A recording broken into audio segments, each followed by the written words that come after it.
नमस्कार, मैं रविश कुमार। प्रधानमंत्री ने 20 लाख करोड़ के आर्थिक पैकेज का ऐलान किया था, जिसका खाका आज निर्मला सीतारमण वित्त मंत्री ने पेश किया। इस खबर पर आप लगातार एनडीटीवी इंडिया पर देख ही रहे हैं, लेकिन हम भी इस पर संक्षेप में चर्चा करेंगे ब्रेक के बाद दूसरे सेगमेंट में। लेकिन इस सेगमेंट में हम देखना चाहते हैं कि कोविड-19 से होने वाली लड़ाई को लेकर क्या केरल ने कोई नया मॉडल पेश किया है भारत के भीतर या फिर दुनिया के सामने। जिस तरह से मार्च के महीने में तेलंगाना की टीम केरल जाकर देखती है कि केरल ने ऐसा क्या किया है, और इसी हफ्ते कर्नाटक के स्वास्थ्य मंत्री ने वीडियो कॉन्फ्रेंसिंग के जरिए केरल की स्वास्थ्य मंत्री शैलजा टीचर से बात की, मशवरा लिया कि उनके राज्य ने क्या ऐसा नया किया है। ऐसा लग रहा है कि केरल को देर से ही सही कोविड-19 की लड़ाई में अब भारत के दूसरे राज्य गंभीरता से लेने लगे हैं। जिस तरह से भारत में हर 3 दिन या 2 दिन पर 10,000 मरीज जुड़ रहे हैं, ऐसा प्रतीत हो रहा है कि बहुत ही कम समय में भारत में मरीजों की संख्या 74,000 से जो आगे निकल चुकी है, 1 लाख पार कर जाएगी और हम चीन को भी पीछे छोड़ देंगे। दुनिया के चोटी के 10 देशों में भारत कहीं ना आ जाए। सवाल उठता है कि 50 दिनों की तालाबंदी में भारत ने आखिर ऐसा 1 या 2 दिन भी हासिल क्यों नहीं किया कि जब एक भी केस राष्ट्रीय स्तर पर दर्ज ना हुआ हो। हम नहीं कर सके। क्या केरल ने ऐसा कोई मॉडल पेश किया है? क्या इस पर हमें ध्यान नहीं देना चाहिए? क्योंकि हमारी लड़ाई कोविड-19 से है और देखना चाहिए कि उस मोर्चे पर भारत का कौन सा राज्य अच्छा कर रहा है।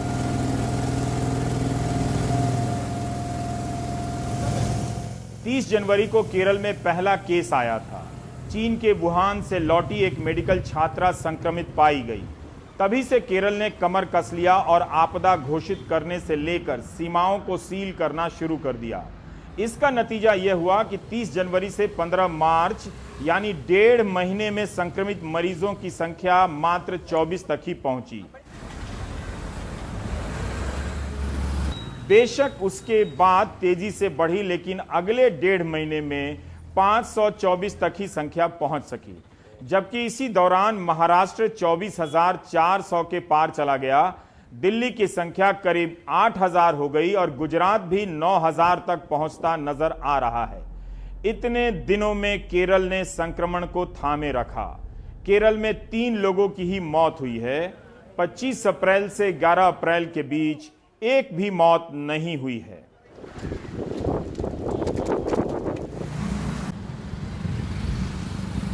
अभी तक यही दिखाई दे रहा है कि केरल ने कोविड-19 के मरीजों की संख्या के बढ़ने की रफ्तार को थामा है। बेशक 7 मई के बाद जो बाहर से उड़ानें आई हैं, केरल में कुछ नए केस आ गए हैं, लेकिन 30 जनवरी से लेकर 12 मई तक केरल ने अच्छा प्रदर्शन किया है। कई लोग राजनीतिक चटखारे लेते हुए कहते हैं कि गुजरात मॉडल बनाम केरल मॉडल की चर्चा क्यों नहीं हो रही है। क्यों नहीं केरल के मुख्यमंत्री पिनाराई विजयन को कोविड-19 से होने वाली लड़ाई का कप्तान बना दिया जाता है। ये सब बातें चल रही हैं। केरल सूचना के स्तर पर क्या कमाल कर रहा है। जिस तरह से दिल्ली में नियमित रूप से मुख्यमंत्री अरविंद केजरीवाल प्रेस कॉन्फ्रेंस करते हैं, केरल में पिनाराई विजयन भी नियमित रूप से प्रेस कॉन्फ्रेंस करते हैं।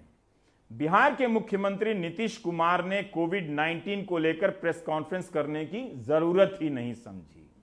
यही नहीं, केरल में हर शाम विस्तृत रिपोर्ट जारी की जाती है मलयालम और अंग्रेजी में। जैसे 12 मई की रिपोर्ट में संक्रमित मरीजों की संख्या, ठीक होने वालों की संख्या बताई गई है। इसके बाद यह भी बताया गया है कि 31,616 लोगों की कॉन्टैक्ट ट्रेसिंग हो रही है, यानी ऐसे लोग जो किसी पॉजिटिव के संपर्क में आए हैं उन पर नजर रखी जा रही है। इस लड़ाई में लगे हेल्थ वर्कर की भी काउंसलिंग की गई है ताकि उनके तनाव दूर हो सकें। अभी तक इस मामले में 3 लाख से अधिक फोन कॉल किए गए हैं। यह भी बताया जाता है कि कितने टेस्ट किए गए हैं। 12 मई तक केरल ने 38,547 टेस्ट किए हैं। 12 मई तक 3,914 हेल्थ वर्करों के टेस्ट हुए हैं, जिनमें से 3,894 नेगेटिव हैं। हेल्थ वर्करों का कम पॉजिटिव होना यह कह रहा है कि वहां पर ठीक ठाक प्रोटोकॉल बना लिया गया है। राष्ट्रीय स्तर पर आपको पता ही नहीं चलेगा कि देश में कितने डॉक्टर या नर्स या हेल्थ वर्कर संक्रमित हुए हैं। कम से कम रोज की प्रेस कॉन्फ्रेंस में यह जानकारी नहीं दी जाती है। केरल ने मेडिकल के मोर्चे पर न सिर्फ अपनी तैयारियों को बेहतर किया, बल्कि प्रवासी मजदूरों के ख्याल रखने में भी उसकी नीतियां दूसरे राज्यों से अलग जान पड़ती हैं। सबसे पहले फैसला किया गया कि जो प्रवासी मजदूर हैं उनको माइग्रेंट लेबरर नहीं कहा जाएगा, उन्हें गेस्ट लेबरर कहा जाएगा, अतिथि मजदूर।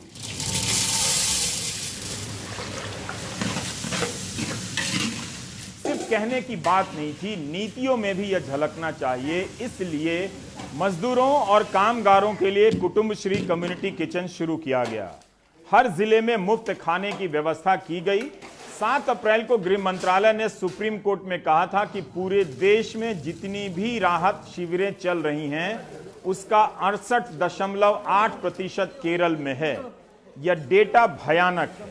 इससे पता चलता है कि उस वक्त तक बाकी राज्य सरकारें या तो काम नहीं कर रही थीं या दिखावा कर रही थीं, जिसका नतीजा यह हुआ कि लाखों की संख्या में मजदूरों को सड़क पर आना पड़ा और कहना पड़ा कि उन्हें खाना नहीं मिल रहा है। लेकिन केरल के कुटुंबश्री किचन की भी असफलता दिखने लगी। अलग अलग राज्यों के मजदूर रोज रोज चावल खाते खाते थक गए। इसे केरल ने तुरंत समझा और तेजी से भोजन देने की नीति बदल दी। बंगाल के मजदूरों के लिए बंगाली किचन बनाया गया, झारखंड के मजदूरों के लिए सत्तू खिचड़ी की व्यवस्था की गई और उत्तर भारत के मजदूरों के लिए चावल अचार के साथ दाल और चपाती दी जाने लगी। यही नहीं, केरल ने समझा कि जो मजदूर यहां फंस गए हैं वो अपने परिवार वालों से बात करना चाहेंगे। उनके पास पैसे नहीं थे, इसलिए केरल ने तय किया कि वो अपने अतिथि मजदूरों को, जिसे हम प्रवासी मजदूर कहते हैं, उनके फोन को हर महीने 100 से 200 रुपए का रिचार्ज कराएगी और ये पैसा सीधे सर्विस प्रोवाइडर को दे दिया जाएगा। ये फैसला हुआ। इसके अलावा मजदूरों को मास्क दिया गया और सैनिटाइजर दिया गया। उनकी बातों को समझने के लिए जो कॉल सेंटर बनाया गया, उसमें 5 भाषाओं के जानकार रखे गए, जो गढ़वाली बोल सकते थे, अहोमिया बोल सकते थे, बांग्ला बोल सकते थे, हिंदी बोल सकते थे। हम चाहते हैं कि केरल मॉडल पर बात हो, लेकिन हमारे पास भाषा की सीमा है। मुख्यमंत्री पिनाराई विजयन से हम हिंदी में बात नहीं कर सकते क्योंकि उनके पास हिंदी में सीमा है, और अफसोस हमें मलयालम हम नहीं बोल सकते मलयालम, और ना ही हम स्वास्थ्य मंत्री शैलजा टीचर से बात कर सकते हैं। तो हमने इसलिए रास्ता निकाला और गुजारिश की एडिशनल चीफ सेक्रेटरी विश्वास मेहता साहब से कि आप आएं और हमारे दर्शकों को बताएं कि कम से कम पता चले कि केरल ने इन तमाम हफ्तों में कोविड-19 की लड़ाई को लेकर क्या किया है, जिससे उत्तर भारत के लोग या नीति निर्धारण करने वाले अफसर सीख सकते हैं। विश्वास मेहता जी, आप चूंकि कोविड मैनेजमेंट के केंद्र में हैं, जो सारी गतिविधियां चल रही हैं, तो हम समझते हैं कि केरल में मलयालम ना मुझे आती है, ना वहाँ बहुत कम लोग हिंदी समझ रहे हैं इस व्यवस्था से। संयोगवश आप हिंदी प्रदेश के हैं। मैं ये जानना चाहता हूँ सबसे पहले कि आपके यहाँ का जो कमांड स्ट्रक्चर है, जिसमें राज्य के स्तर पर जो फैसला होता है, क्या वो पूरी तरह से राजनीतिक लोग फैसला लेते हैं या नौकरशाही के लोग होते हैं, या फिर उसमें एपिडेमियोलॉजिस्ट होते हैं, महामारी के विशेषज्ञ होते हैं, साइंटिस्ट होते हैं, डॉक्टर होते हैं? किसका सुझाव उस फैसला लेने के ढांचे में ज्यादा चलता है? मेरे ख्याल सभी लोग इन्वॉल्व हैं। ये टीम एफर्ट है, ये युद्ध है। इस युद्ध में ऊपर से जनरल से लेके और जो फील्ड में सिपाही है, हर आदमी इसमें इन्वॉल्व नहीं होगा तो हम युद्ध जीत नहीं सकते। मेरे ख्याल से सबसे पहले तो टॉप पॉलिटिकल लीडरशिप है, उसके बाद हम लोग ऑफिसर्स आते हैं जो पॉलिसी लेवल डिसीजंस और कोऑर्डिनेशन का काम करते हैं, और फील्ड में लाखों लोग हैं जिनका जो फेसलेस हैं, पंचायत पे लोग हैं, वॉलंटियर्स हैं, हेल्थ वर्कर्स हैं, हमारे पुलिस वाले हैं, वो लोग भी सब इन्वॉल्व हैं। तो मेरे ख्याल से ये कहना बड़ा अनुचित होगा कि सिर्फ एक पर्टिकुलर ग्रुप का या एक पर्टिकुलर शंखा का इसमें योगदान है, ऐसा नहीं, सभी लोग इन्वॉल्व हैं। मैं एक प्रक्रिया के तहत जानना चाहता हूं, प्रक्रिया समझना चाहता हूं कि जो भी फैसला आपने लिया, आपने कहा फील्ड में लाखों लोग हैं, तो एक पुलिस का फैसला अलग हुआ, हेल्थ वर्कर का फैसला अलग हो सकता है, जो मजदूरों की राहत शिविर चला रहे हैं उनके बारे में फैसला अलग हो सकता है। तो इन लोगों को कम्युनिकेट आप कैसे करते हैं? कम्युनिकेट करने का सबसे पहला नजरिया तो ये है कि हमारे जो मुख्यमंत्री हैं वो हर रोज एक मीटिंग बुलाते हैं। मेरे ख्याल से शायद ही किसी राज्य में ऐसा होगा जहां मुख्यमंत्री हर एक ऑफिसर्स को, सीनियर लेवल ऑफिसर्स की मीटिंग रोज बुलाते हैं। हर रोज मीटिंग होती है। एक दूसरी मीटिंग जिसको क्राइसिस ग्रुप मैनेजमेंट होते हैं, उसकी मीटिंग चीफ सेक्रेटरी लेवल पे होती है, उसमें भी हम लोग इन्वॉल्व रहते हैं।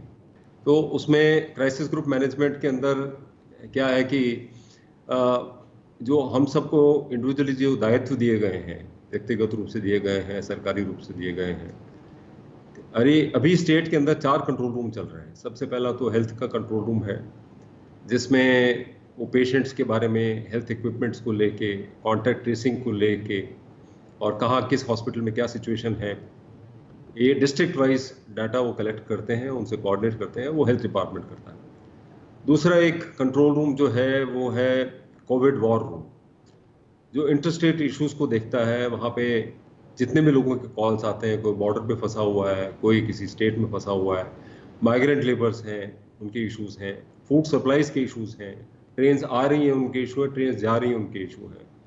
तो इनको एक कोविड वॉर रूम है जो मल्टी डिपार्टमेंट्स का एक रूम है, जो कंट्रोल रूम 24 घंटे चलता है।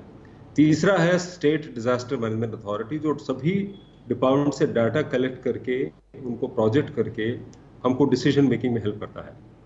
और एक चौथा जो हमने बनाया है वो है जिनको हम बोलते हैं अतिथि लेबरर्स, अतिथि तोड़लालिकल, मलयाली में तोड़लालिकल बोलते हैं इनको, मतलब अतिथि मेहमान है हमारे।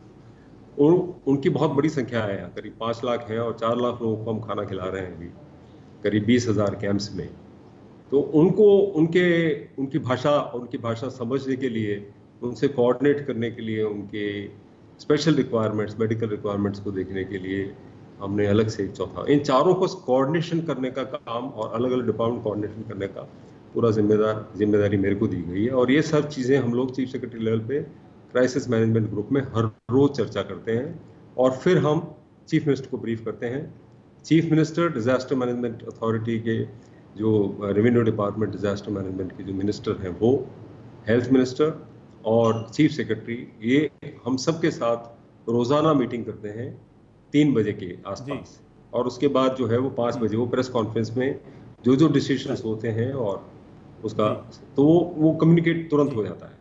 मैं ये जानना चाहता हूं कि आप डेटा दे रहे हैं कि 28,000 से कुछ अधिक लोगों की कॉन्टैक्ट ट्रेसिंग हो रही है, तो इसमें टेक्नोलॉजी का कैसे इस्तेमाल है? क्या केंद्र ने जो आरोग्य सेतु बनाया है इस तरह का कोई आप इस्तेमाल कर रहे हैं, या आपके कॉन्टैक्ट ट्रेसिंग में आरोग्य सेतु को आप कोई फायदे के रूप में देखते हैं, या अपना जो आपने टेक्नोलॉजिकल तरीका मॉडल बनाया है वो क्या है? हमारा कॉन्टैक्ट ट्रेसिंग बहुत पहले शुरू हो गया था। रवि जी, मैं आपसे बताना चाहता हूं कि हिंदुस्तान में सबसे पहला केस 30 जनवरी को केरला में आया और वुहान से लौटी हुई एक स्टूडेंट है वो पॉजिटिव पाई गई। ये पहला केस था पूरे हिंदुस्तान में। और फॉर्चुनेटली केरल के इस राज्य में हमारे पास निपा का एक्सपीरियंस था। उस समय हम लोगों ने कॉन्टैक्ट ट्रेसिंग की एक प्रथा शुरू करी थी और उस समय पता था कि कैसे प्राइमरी या सेकेंडरी कॉन्टैक्ट्स, अगर ये डिसीज कोई भी स्प्रेड होती है तो उसमें कैसे इनको आइसोलेट किया जाए, कैसे उनको क्वारंटीन किया जाए, कैसे उनको मॉनिटर किया जाए और कैसे उनका उपचार किया जाए। ये निपा के टाइम पे हमने बड़ा सक्सेसफुली किया था। निपा की एक और खासियत थी कि उसके अंदर मोर्टेलिटी बहुत ज़्यादा है ही है। अगर ये स्प्रेड होता तो पता नहीं क्या उसकी हालत होती। फॉर्चुनेटली हम लोग कंट्रोल कर पाए, वो एक्सपीरियंस हमारे पास था। दूसरी एक चीज़ और मैं रवीश साहब से कहना चाहता हूँ वो ये कि मैं इस राज्य में स्वास्थ्य सचिव था 2005 से 2009, 4 साल। केरला के अंदर जो हेल्थ का इंफ्रास्ट्रक्चर है वो मेरे ख्याल से शायद ही किसी राज्य में हो, और इसीलिए आज हमारे जो हेल्थ पैरामीटर्स हैं, आप किसी भी नजदीकी से देख लीजिए, गांव गांव तक हमारे जो है हेल्थ इंफ्रास्ट्रक्चर पहुंचा हुआ है। तो वो एक बहुत बड़ा हमारे लिए एक एसेट है, बहुत बड़ा हमारा जो इंफ्रास्ट्रक्चर है वो सबसे बड़ा एसेट है। ग्राउंड लेवल पे हमारे जो लाखों लोग हैं, जिसमें पंचायत में वार्ड लेवल तक की जो कमिटीज हैं, उनको, हेल्थ वर्कर्स को और वॉलंटियर्स को हमने यूज करके कॉन्टैक्ट ट्रेसिंग का काम किया। सबके मोबाइल फोन, सबके एड्रेसेस, और ये फील्ड में प्राइमरी हेल्थ सेंटर से लेके उनके घर घर तक हम लोग मॉनिटर करते हैं। और इसको कोई ऐप नहीं बनाया? नहीं, ऐप है, ऐप भी है। ऐप हमने एक कोविड ट्रेसर करके सबसे पहले बनाया।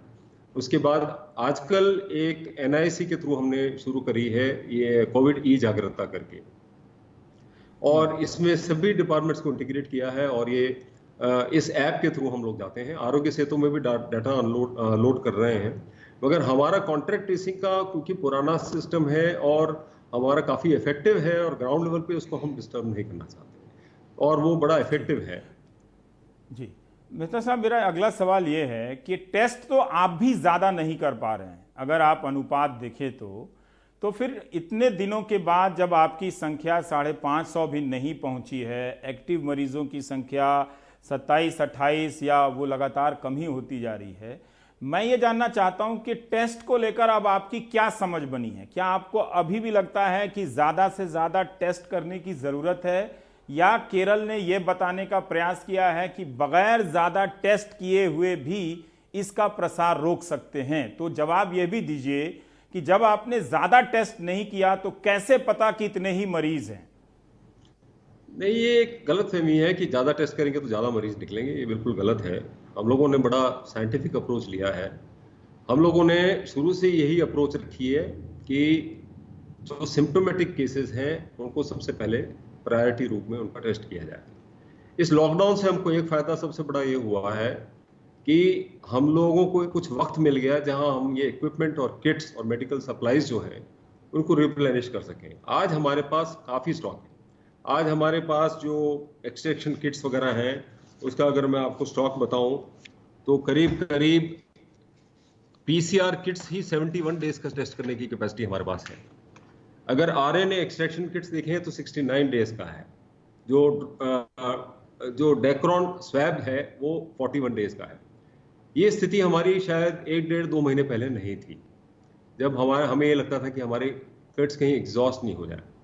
और क्या ये आपने अलग से मंगाया, इंडिविजुअल लेवल पर आपने इंपोर्ट किया है, या केंद्र से मिला है? नहीं, केंद्र से मिला है, केंद्र से मिला है। उसके अलावा हमने हमारे सोर्सेज भी आइडेंटिफाई किए हैं। काफी कुछ तो हमें दूसरे राज्यों से भी मिले हैं।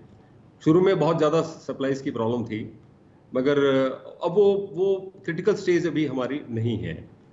और अभी हम लोग इसी पे कोशिश कर रहे हैं। एसिम्प्टोमेटिक में रैंडम सैंपल्स भी हमने किए, जिसको हम सेंटिनल सर्वे बोलते हैं, तो ये पता करने के लिए कि कहीं कम्युनिटी स्प्रेड तो नहीं हुआ है।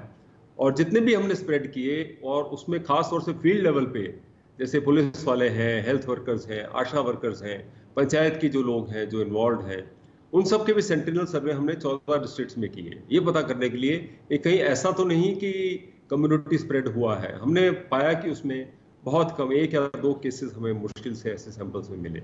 इसलिए हम कोशिश यही कर रहे हैं कि हम सिम्प्टोमेटिक पे ही फोकस करें, और क्योंकि हमारा सर्वेलेंस बहुत स्ट्रांग है, और यहाँ तक हम लोग देखते हैं कि एक घर में से अगर एक आदमी बाहर निकलता है तो उसके पड़ोस वाले हमें अलर्ट कर देते हैं। Then he can from home quarantine उसको हम शिफ्ट करके इंस्टीट्यूशनल क्वारंटाइन में ले जाते हैं। तो कम्युनिटी का जो पीयर प्रेशर है यहाँ पे वो इतना ज्यादा है कि लोग, और हेल्थ अवेयरनेस है, पढ़े लिखे लोग हैं, तो उसको फॉलो करते हैं। ये हमने देखा।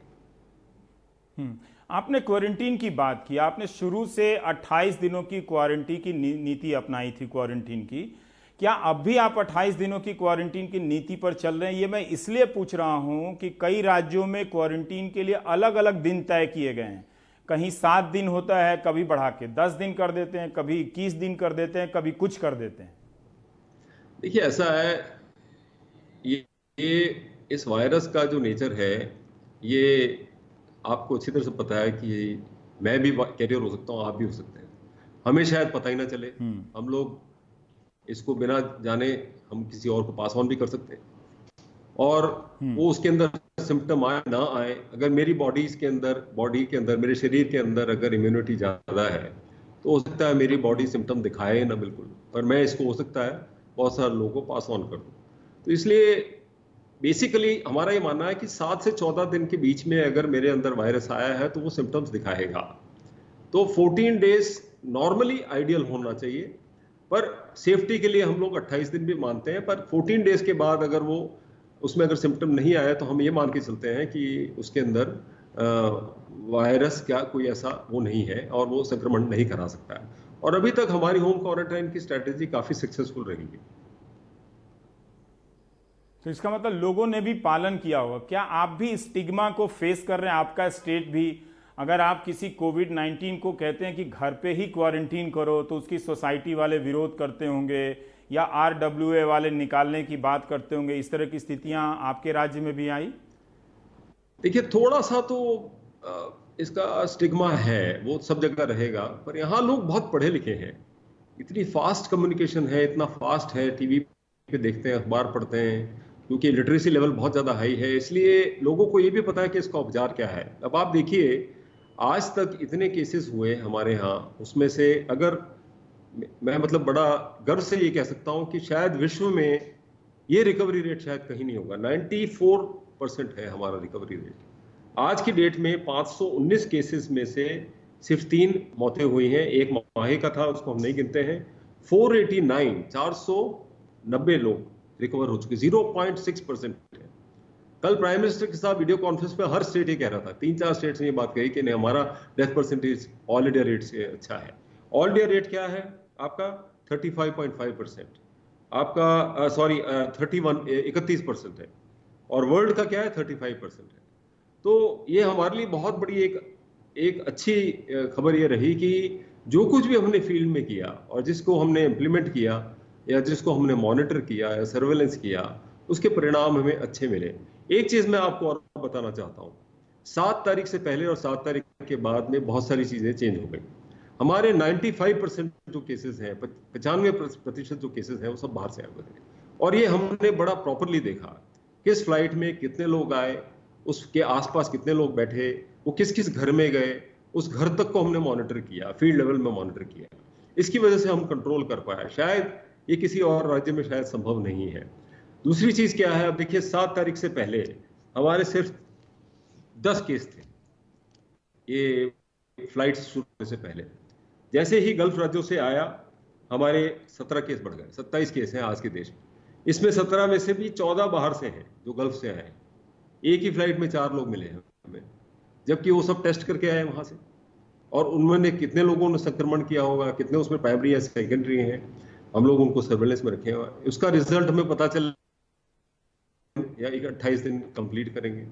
तो हमारे चैलेंजेस बढ़ रहे हैं जैसे जैसे हम इसको खोल रहे हैं, and we are actually prepared for it. हम लोग ये मान के चलते हैं कि विश्वास मेहता साहब जी, मेरा एक सवाल और है कि आप बार बार या और सब कोई कह रहा है कि केरल का पब्लिक हेल्थ इंफ्रास्ट्रक्चर बहुत अच्छा है। अभी मेरे पास इसका डेटा नहीं है कि आपके यहाँ डॉक्टर कितने हैं, नर्स कितने हैं, पर आपके राज्य में भी हेल्थ को प्राइवेटाइज किया होगा। लेकिन मैं ये जानना चाहता हूं कि जो डॉक्टर या हेल्थ वर्कर का आप टेस्ट कर रहे हैं उसमें भी वो नेगेटिव हैं, तो डॉक्टरों को सुरक्षित करने के लिए आपके प्रोटोकॉल क्या दूसरे राज्यों से अलग हैं? दूसरा, ये जो आप एडवांटेज बता रहे हैं, फायदा हेल्थ सिस्टम में दशकों तक निवेश करने का, थोड़ा आप बताएं ताकि उत्तर भारत के राज्यों के नेताओं और जनता को भी पता चले कि क्या आपने ऐसा हेल्थ सिस्टम में खड़ा कर दिया है जिसकी वजह से ये लड़ाई आप लड़ पा रहे हैं, और बगैर इसके केरल मॉडल की नकल या कोई उसे अपना भी नहीं सकता अगर उसके पास ये ढांचा ना हो। क्या ये सवाल सही है? तो 3 सवालों के जवाब देने आपको। देखिए, मैं क्योंकि स्वास्थ्य सचिव रहा हूं और भारत सरकार में भी संयुक्त सचिव रहा हूं, मंत्रालय में, स्वास्थ्य मंत्रालय में था, इसलिए करीब 7 या 8 साल का अनुभव मेरा हेल्थ डिपार्टमेंट में रहा है। एक चीज जो मैंने नोट की, मैं राजस्थान से हूं और केरला में पिछले 33 सालों से काम कर रहा हूं। एक चीज जो मैंने नोट करी कि शायद केरला बहुत साल पहले से ही इसमें निवेश कर चुका था। ये आजादी से पहले की कहानी है। जब यहाँ के राजाओं ने कोई युद्ध नहीं लड़ा, मगर इस तरह की पब्लिक इंस्टीट्यूशंस में इन्वेस्ट किया। आपको ये जान के आश्चर्य होगा कि आज से 100 साल पहले देश का सबसे पहला प्राइमरी हेल्थ सेंटर, सबसे पहला वैक्सीनेशन केरल में हुआ, हिंदुस्तान में कहीं नहीं था। इसके मेरे पास आंकड़े हैं। आज के आपको ये भी जान के आश्चर्य होगा कि हमारे एलोपैथी के जितने इंस्टीट्यूशंस हैं, प्राइमरी हेल्थ सेंटर्स हैं, तालुक हॉस्पिटल हैं, डिस्ट्रिक्ट हॉस्पिटल्स हैं, उससे भी ज्यादा आयुर्वेदा के सेंटर्स आज हैं, और पैरेलली उतने ही लोग आयुर्वेदा सेंटर्स को आज उसमें जाते हैं, उसको अल्टरनेटिव सिस्टम मेडिसिन को एक्सेप्ट करते हैं लोग। तो ये गांव गांव तक जो हमारा निवेश हुआ है, चाहे लोगों की डिमांड हो, चाहे सरकार की प्रायोरिटी रही हो, और हेल्थ वर्कर्स का योगदान रहा हो, सरकार का योगदान रहा हो, चाहे हमारे जैसे लोगों का छोटा मोटा कोई इसमें पॉलिसी इनपुट रहा हो, मगर ये फैक्ट है कि हम लोगों ने शायद 100 साल पहले, 50 साल पहले इसकी शुरुआत की थी, जिसके रिजल्ट हमको आज मिल रहे हैं। जब करीब 10 साल पहले जब मैं आरोग्य हेल्थ का सेक्रेटरी था, स्वास्थ्य सचिव था, उस समय NRHM आया, नेशनल रूरल हेल्थ मिशन, अब आज उसको नेशनल हेल्थ मिशन बोलते हैं। NRHM आने के टाइम पे केरला में हमें फंड की कमी आई। उन्होंने कहा ये तो पहले ही इन्होंने सब कुछ अचीव कर लिया, इनका इन्फेंट मोर्टेलिटी रेट, इनका मेटल मोर्टेलिटी रेट, इनका पॉपुलेशन कंट्रोल, इनका डिजीज कंट्रोल, ये केरला तो बिल्कुल यूरोप के बराबर है। यहाँ तो एजिंग पॉपुलेशन है, यहाँ तो पॉपुलेशन भी बढ़ नहीं रही है, तो इन लोगों का मुकाबला कोई और स्टेट कैसे कर रही है, तो यूरोप के बराबर है। ये बात बिल्कुल सही है, मगर जो इंफ्रास्ट्रक्चर हमने खड़ा किया उसको सस्टेन कैसे किया जाए, वो सस्टेन करने के लिए हमारे पास पैसा नहीं था। उस समय मैं स्वास्थ्य मंत्रालय में जाके लड़ता था कि हमें कुछ पैसा दीजिए ताकि हम सस्टेन कर सके जो हमने क्रिएट किया है। फॉर्चुनेटली उस समय भारत सरकार ने हमारी बात मानी और हमें इसका काफी फायदा मिला। NRHM के थ्रू हमने उन सब इंस्टीट्यूशंस को जिनको हमने बनाया था उस समय, उनको वापस हमने खड़ा किया, तो वो अभी तक आज तक चल रहा है और उसका फायदा हमें मिला है। तो मेरा ये कहना है कि ये शायद निवेश 1 साल या 2 साल में नहीं होगा।